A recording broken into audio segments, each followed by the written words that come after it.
राधा वल्लभ श्री हरिवंश। आइए आज जानते हैं, जब हम गृहस्थी में होते हैं और हम युगल सरकार की सेवा कर रहे होते हैं, प्रभु की सेवा कर रहे होते हैं, तब हमें किन सावधानियों का ध्यान रखना चाहिए, किन बातों का हमें विशेष प्रकार से ध्यान रखना चाहिए। आइए आज इसी विषय के ऊपर चर्चा करते हैं। गुरुदेव भगवान कहते हैं, गृहस्थी में जब हम सुबह उठते हैं तो सबसे पहले शौच स्नान करने के बाद ही हमें प्रिया प्रीतम की सेवा में जाना चाहिए। बिना शौच स्नान के हम सेवा में नहीं जा सकते हैं। सुबह आप उठिए, शौच स्नान कीजिए, अपनी दिनचर्या कीजिए, उसके बाद ही आप सेवा में जाइए।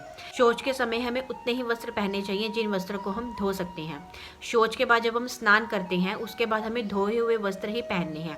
ऐसा नहीं है कि नहाने के बाद, स्नान करने के बाद ही आपने वही अपवित्र वस्त्र पहन लिए हैं। अगर आप ऐसा करते हैं तो आप स्नान करने के बाद भी अपवित्र ही माने जाएंगे। इसीलिए इस चीज़ का विशेष प्रकार से ध्यान रखें कि शौच के बाद जब हम स्नान करते हैं तब हमें पवित्र वस्त्र ही पहनने हैं। उन वस्त्र को नहीं पहनना है जिन वस्त्रों को पहनकर हम शौच के लिए गए हैं। शौच के बाद हमें रज से हाथ अवश्य ही धोने चाहिए। रज से अपने हाथ को पवित्र अवश्य ही करना चाहिए। आप साबुन आदि का भी प्रयोग कर सकते हैं, लेकिन साबुन आदि का प्रयोग करने के बाद आप रज का भी प्रयोग कीजिए। रज से भी अपने हाथों को शुद्ध कीजिए। जब हम प्रभु की भक्ति कर रहे होते हैं, प्रभु की सेवा कर रहे होते हैं, तो उस स्थिति में हमारे शरीर का और हमारे वस्त्रों का पवित्र होना बहुत ही ज़्यादा आवश्यक होता है। प्रायः जो गृहस्थ धर्म में होते हैं उनकी जो शैया होती है वो अपवित्र ही मानी जाती है। इसीलिए उस शैया पर बैठकर आप गुरु मंत्र का जाप नहीं कर सकते हैं, गुरु मंत्र को नहीं जप सकते हैं। आप नाम जप अवश्य कर सकते हैं, लेकिन गुरु मंत्र का जाप आप उस शैया पर बैठकर नहीं कर सकते हैं। यहाँ पर एक प्रश्न ये भी आता है कि जैसे हम श्री जी के लिए कुछ भोग बना रहे हैं, मान लीजिए हम श्री जी के लिए दूध गर्म करके लाए हैं, श्री जी को हमने दूध का भोग लगाना है, तो उसको ठंडा करने के लिए हम क्या फूंक मार सकते हैं? तो हमें ऐसा बिल्कुल भी नहीं करना है। दूध को ठंडा करने के लिए हमें फूंक कभी भी नहीं मारनी है। यानी कि आप जैसे कि श्री जी को भोग लगाने के लिए कुछ वस्तु लेके आए हैं, तो उसको ठंडा करने के लिए आप छोटा पंखा ले लीजिए, आप उस पंखे से ठंडा कर सकते हैं, लेकिन किसी भी प्रकार से आपने फूंक नहीं मारनी है। गृहस्थी में क्या होता है कि कुछ महिलाएं जब अपनी रसोई में दूध को उबाल देती हैं, तो जब दूध में उबाल आता है तो उसको नीचे करने के लिए, यानी कि दूध बाहर ना गिर जाए अचानक से, तो उसमें फूंक मार देती हैं। तो ये हमें बिल्कुल भी नहीं करना है। अगर आप उसमें फूंक मार देते हैं तो वो बिल्कुल ही अशुद्ध हो जाएगा, वो बिल्कुल भी भोग के योग्य नहीं रह जाएगा।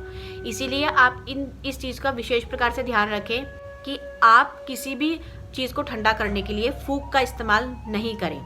यहाँ तक कि जब हम श्री जी के लिए कुछ भोग बना रहे हैं, मान लीजिए आप उनके लिए आटा गूंद रहे हैं, उनके लिए भोग बनाना है, आपने रोटी सब्जी बनानी है, दाल चावल बनाने हैं, कुछ भी बनाना है, तो उसमें आप बातचीत भी नहीं कर सकते हैं।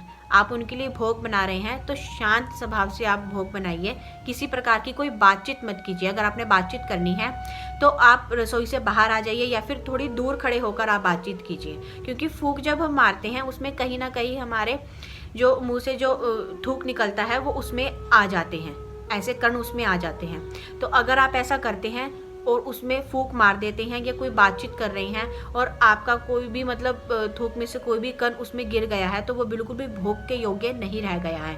इसीलिए आप इस बात का विशेष प्रकार से ध्यान रखें कि जब भी आप श्री जी के लिए भोग बना रहे हैं तो बिल्कुल शांत स्वभाव से बिना कुछ बोले आप भोग को बनाइए।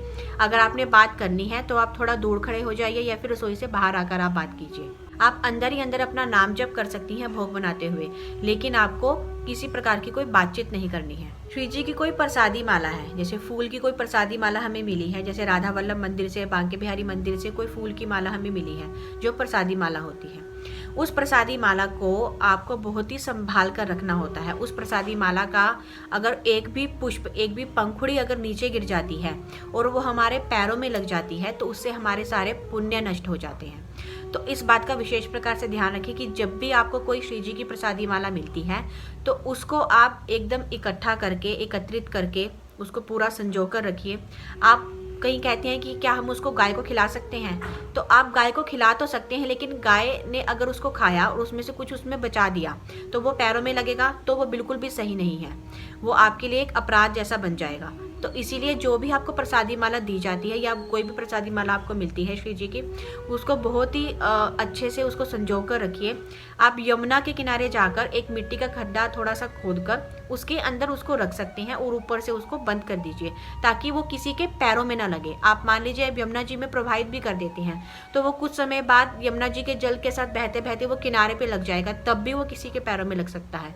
इसीलिए कुछ भी ऐसा प्रसादी वाली कोई भी चीज़ होती है, जैसे पुष्पों की माला है या कुछ भी ऐसा भगवान का जो हम नहीं रख सकते हैं, जैसे बहुत पुराना हो जाता है, कहीं जो खंडित जो मूर्तियां होती हैं वो उसको ऐसे ही जल प्रवाह कर देते हैं।